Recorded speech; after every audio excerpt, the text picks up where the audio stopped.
Je vais sauver le temps, mon Dieu.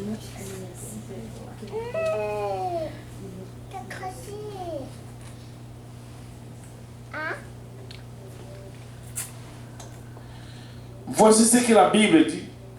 Dans l'Épître aux Philippiens, une autre mesure de marche chrétienne nous est présentée. Seulement conduisez-vous d'une manière digne de l'Évangile, digne de cette bonne nouvelle qui, en apportant le salut, délivre l'homme de la puissance du péché et lui présente Christ comme vie, comme modèle, comme but et comme force. Ici, regarde ce verset. Seulement vous conduisez, vous dites d'une manière digne de l'évangile de Christ, afin que soit que je vienne vous voir, soit que je reste absent, j'entends dire de vous que vous demeurez ferme dans un même esprit combattant d'une même âme pour la foi de l'évangile. En d'autres termes, c'est ça qu'il nous dit. Ici, il nous dit, en portant le salut premièrement, mais délivre l'homme de la puissance du péché. Et lui présente Christ comme vie, comme modèle, comme but, comme force. Les Philippiens qui avaient éprouvé la puissance de cet évangile que lui avait apporté par Paul, en lui goûtant quelle bénédiction prenait part de cœur à la prédication de l'évangile. Un verset 5. Demeure dans la foi et qui les avait fait connaître et qu'ils pouvaient résister aux adversaires et se conduire et gouverner leur vie d'une manière glorifiant Dieu ou l'évangile.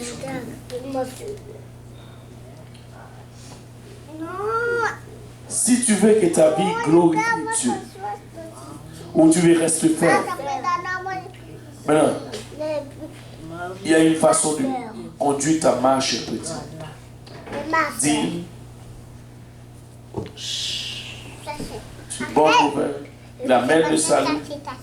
Il peut délivrer l'homme en général de la puissance du péché. Et il peut présenter Christ comme vie pour nous, et comme modèle, comme but et comme force. Et si nous gardons la foi dans cette parole, nous allons y arriver. Nous allons y arriver. Ça veut dire que c'est vraiment l'expression originale. C'est l'expression même qui conduisez-vous n'est pas la même que marcher dans l'original. Amen. Marcher dans l'original. La première comportement de l'idée, c'est gouverner comme là.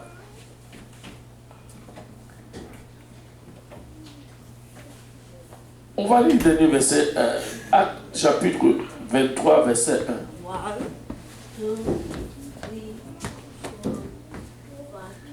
Il y a au milieu aussi des circonstances ou des problèmes. Ou quand toutes choses pas comme que tu... En tout cas, c'est... Paul est regardé fixé sur son épée et dit, oh frère, c'est en toute bonne conscience que je me suis conduit jusqu'à ce jour devant Dieu. C'est-à-dire, l'évangile nous donne vraiment une bonne conscience. Et cet évangile peut nous amener très très loin. Mais nous devons rester fermes devant les circonstances de la vie, devant les problèmes de la vie. Mais marcher digne. Reste comme chrétien. Sois ferme. S'il y a un problème, Dieu peut résoudre ce problème.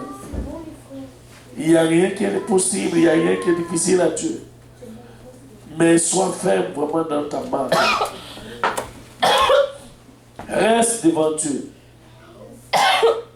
Comme vous êtes en train de faire prier le Seigneur. Alléluia, je rends grâce à Dieu. Comme je vous dis, la prière donne nouvelle. Donne vraiment des réponses. On était en train de parler hier, comme je vous ai dit, avant la fin, comme si qu'il n'était pas là. Nous avons une bonne nouvelle pour la conférence de Montréal. Ça s'en vient très bientôt. On va continuer à prier. Peut-être ça ne sera pas, peut-être le mois, ces mois-ci, mais ça va être prolongé soit 1er août, bon, je vais dire, je dois avoir la dernière réponse dans cette semaine, bon, demain ou quelque chose. Nous allons avoir soit la première semaine du mois de mai ou 3e semaine du mois de mai. Finalement, la prière, il y a des réponses. Moi, j'aime le Seigneur. Il n'y a rien qui est possible au Seigneur. Savez-vous quoi? Ne regarde pas ta situation. Ferme tes yeux sur ta situation. Regarde Jésus qui peut faire quelque chose dedans. Maintenant, je n'ai jamais vu un enfant.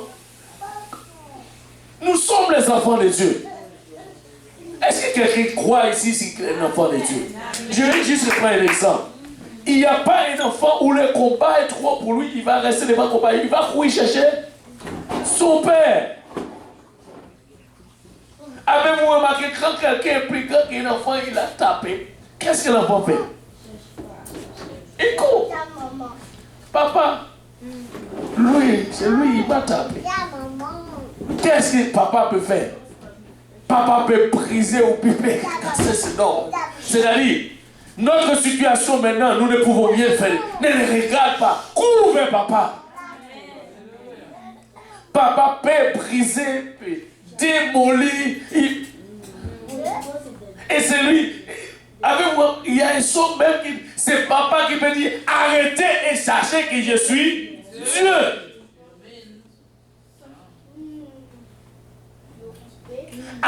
Arrête de casser la tête pour une chose que tu ne peux rien faire dedans. Si tu peux faire quelque chose, vas-y. Mais si tu ne peux rien faire, tu as essayé déjà. Laisse les notions de la main du Seigneur. Ferme tes yeux, commencez à parler au Seigneur. Le Seigneur, n'est-ce pas le Seigneur qui dit, nous qui sommes méchants, si nos enfants nous demandent quelque chose de bon, n'allons pas lui donner le mauvais. Dieu peut faire au-delà de ce que nous pensons, au-delà même de notre imagination, parce que notre Dieu est grand.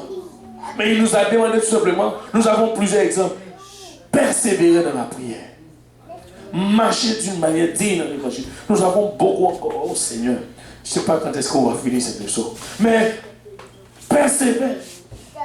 Même si des fois tu te sens, des fois même, je te dis, qu'est-ce qui va. Des fois les maladies même sont venues contre vous par rapport à ta persévérance. Les maladies viennent et disent, aujourd'hui, tu vas chaque jour, maintenant tu as un problème. Bon, pourquoi est-ce que tu vas faire quoi? Tu as prié avant hier pour aujourd'hui. Reste à la maison. Et tu dis, wow, je vais venir dans la maison, je sais que là, je vais trouver ma solution. Amen. Gloire au nom de Jésus-Christ. En se levant tous ensemble. Alléluia. Notre Dieu est merveilleux. Il est puissant. Il est possible avec Dieu. Écoutez, ne regarde jamais ta situation. Regarde vers Jésus qui peut faire toutes choses. Alléluia. Et rien n'est impossible à notre Dieu. Il n'y a pas une